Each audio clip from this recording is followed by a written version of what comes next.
Assalamualaikum warahmatullahi wabarakatuh. Perkenalkan, nama saya Dia Ayu Puspitasari, NIM 1720602105.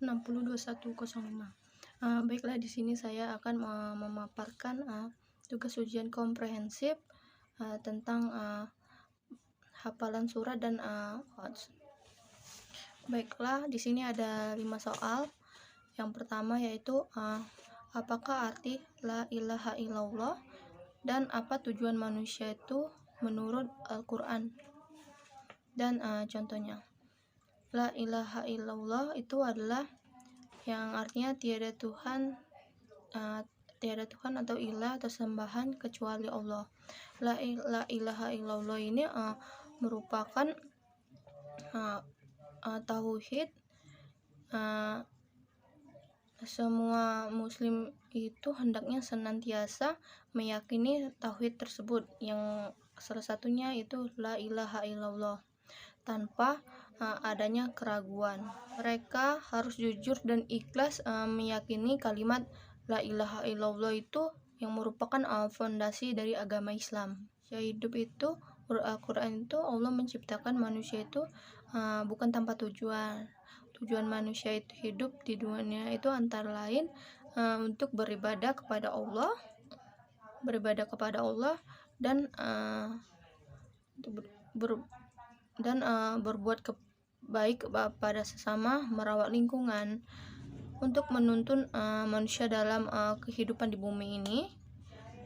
Allah itu memberikan petunjuk, yaitu melalui Al-Quran.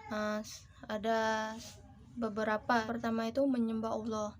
Adapun tujuan yang paling utama adalah untuk menyembah dan beribadah kepada Allah Subhanahu wa taala itu sebagai penciptanya. Dalam surat Al-Zariyat ayat 56 yaitu waman khalaqnal jinna wa insana illa liya'budun, dan aku tidak menciptakan jin dan manusia melainkan supaya mereka mengabdi kepadaku.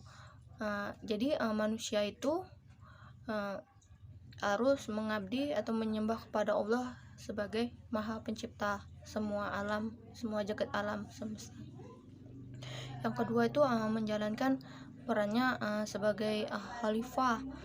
Manusia itu adalah khalifah di muka bumi, dan setiap manusia adalah pemimpin bagi dirinya sendiri. Yang ketiga, tujuan dari hidup manusia menurut Al-Quran itu meneruskan ajaran Islam, tidak hanya beribadah dan menjalankan tugas sebagai khalifah atau manusia itu. Manusia juga wajib menuntut ilmu dan meneruskan atau menyebarkannya, sehingga generasi-generasi selanjutnya itu paham akan tujuan-tujuan hidup mereka. Contoh dari ini adalah manusia harus menjalankan perintah dan lakukan hal yang kebaikan dan jauhi semua larangan, karena semua yang dilakukan pasti akan dicatat oleh malaikat, baik buruk maupun baik. Apakah arti rukun iman dan contohnya, rukun iman merupakan yaitu pilar-pilar keislaman yang harus dimiliki oleh semua umat Islam, dengan meyakini bahwa Nabi dan Rasul itu merupakan utusan Allah Subhanahu wa taala yang diperintahkan untuk menyampaikan kabar gembira dan ancaman kepada manusia di bumi ini. Dan 6. Yang pertama yaitu iman kepada Allah, yang artinya yakin bahwa adanya Allah Subhanahu wa taala, dan Allah Subhanahu wa taala adalah pencipta seluruh yang ada di alam jagat raya ini. Contohnya dalam iman kepada Allah itu mengerjakan sholat 5 waktu, zakat, itu salah satunya, dan yang baik dan menjauhi semua larangannya. Iman kepada malaikat Allah itu meyakini bahwa malaikat itu adalah ciptaan Allah Subhanahu wa taala dan diciptakan oleh Allah, yaitu dari cahaya. Itu cara mengimani dengan menurut sifat dari malaikat yang selalu taat kepada Allah Subhanahu wa taala. Baik tugas baik ingat bahwa malaikat itu ditugaskan oleh Allah. Satu itu mencatat amal baik dan amal buruk yang dilakukan oleh manusia sendiri. Juga tuh iman kepada kitab-kitab Allah. Kita harus tak meyakini bahwa kitab Allah adalah merupakan ucapan dari Allah Subhanahu wa taala secara langsung. Allah telah mengurunkan 4 kitab, yaitu Taurat, Zabur, Injil, Al-Qur'an, dan dari Taurat, Injil, Zabur itu disempurnakan yaitu menjadi Al-Qur'an. Membaca, menghafal dan mengamalkan dari isi dari Al-Quran tersebut. Ini iman kepada para rasul. Kita wajib mengimani bahwa Rasul Allah Subhanahu wa taala itu ada 25 yang terpilih menjadi perantara membawa kebaikan untuk makhluk Allah. Nabi Muhammad merupakan nabi yang terakhir yang membawa kebaikan atas izin Allah Subhanahu wa taala.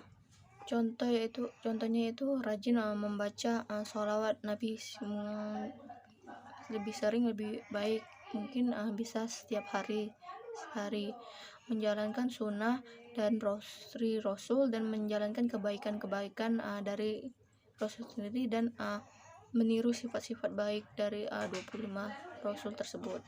Yang kelima itu iman kepada hari kiamat atau hari akhir. Kita meyakini bahwa hari akhir itu ada. Salah contohnya itu percaya akan adanya hari akhir dan adanya kehidupan setelah itu, dan kehidupan itu merupakan kehidupan yang sesungguhnya. Yaitu iman kepada qada dan qadar. Kita meyakini bahwa sesuatu musibah atau apapun itu berasal dari Allah. Contohnya yaitu bersangka baik kepada Allah. Allah itu menciptakan musibah, pasti akan ada hikmahnya. Soal yang ketiga itu apakah rukun Islam dan contohnya. Rukun Islam adalah 5 tindakan dasar yang Islam menjadi syarat untuk menjadi muslim yang sempurna. Rukun Islam itu ada 5, yaitu membaca 2 kalimat syahadat, mengerjakan sholat, membayar zakat, menunaikan berpuasa, dan menunaikan haji bagi yang mampu. 5 aspek tersebut kita ketahui dengan hadis, yaitu Islami ala khamsyah syahadat asyhadu alla ilaha illallah wa asyhadu anna muhammadar rasulullah, qamis sholat wa atu zakat wa hajj wa saumi ramadan. Hadis ini merupakan hadis riwayat Al-Bukhari, yang artinya Islam itu dibangun atas dasar 5 perkara. Yang pertama syahadat, yaitu tiada ilah yang berhak disembah melainkan Allah dan Muhammad itu adalah utusannya. Mendirikan sholat, menunaikan zakat, berpuasa di bulan Ramadan. Rukun Islam itu ada 5, yaitu yang pertama yaitu syahadat dengan ucapannya yaitu asyhadu alla ilaha illallah wa asyhadu anna muhammadar rasulullah, yang artinya tiada ilah atau sembahan yang berhak disembah melainkan Allah dan Nabi Muhammad adalah utusannya. Dari rukun Islam itu mendirikan sholat. Kita sebagai orang muslim harus menjalankan perintah Allah, yang salah satunya mendirikan sholat 5 waktu, sunnah-sunnah dan lainnya. Ketiga itu rukun Islam yaitu berpuasa di bulan Ramadan. Berpuasa di bulan Ramadan itu hukumnya wajib bagi orang beriman. Sudah dijelaskan juga di dalam Al-Quran surah Al-Baqarah ayat 183.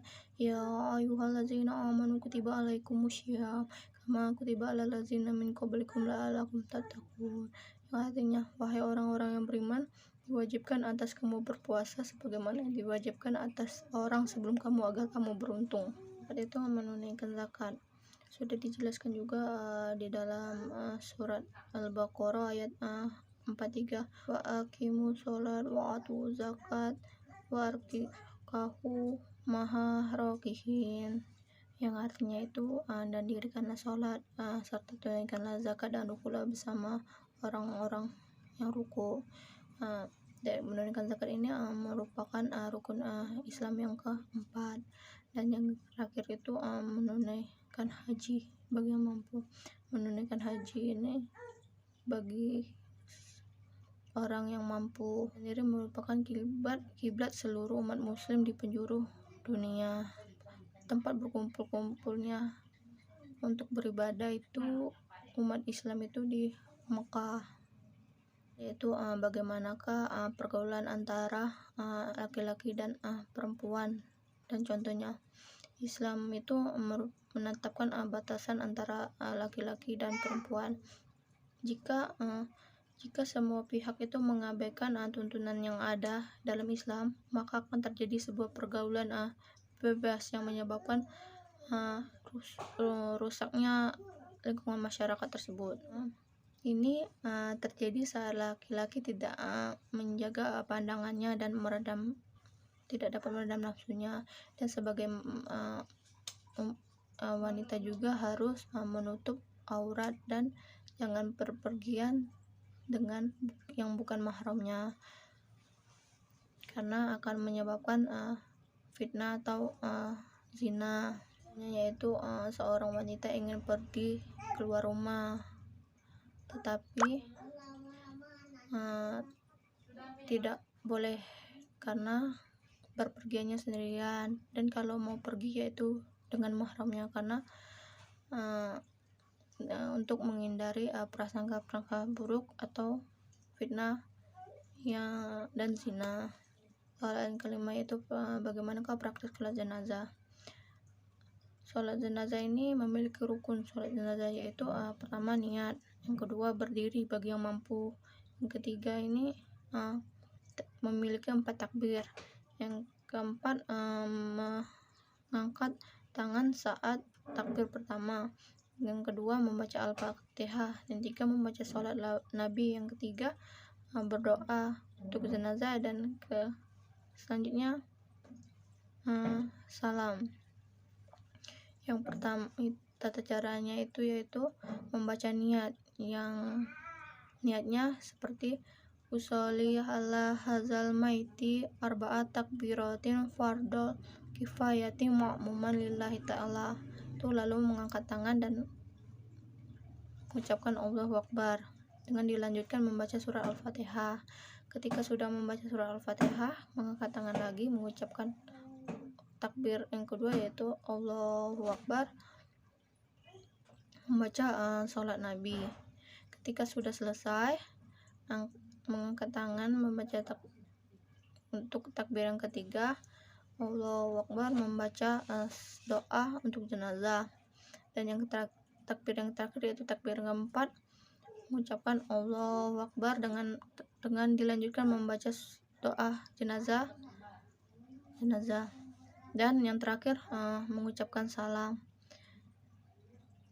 kanan Assalamualaikum warahmatullahi wabarakatuh, dan ke kiri Assalamualaikum warahmatullahi wabarakatuh.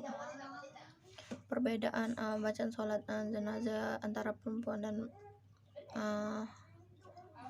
laki-laki yaitu pada niat juga. Kalau laki-laki maiti, kalau perempuan maitati, dan doa jenazahnya kalau untuk perempuan Allahumma firlahu warhamhu wafi wafanhu, kalau untuk laki-laki Allahumma firlaha warhamha wafi wafanha. Sekian penjelasan tentang hafalan surah dan pemahaman qaf. Bila ada kesalahan kata saya mohon maaf. Wabillahi taufiq wal hidayah. Wassalamualaikum warahmatullahi wabarakatuh.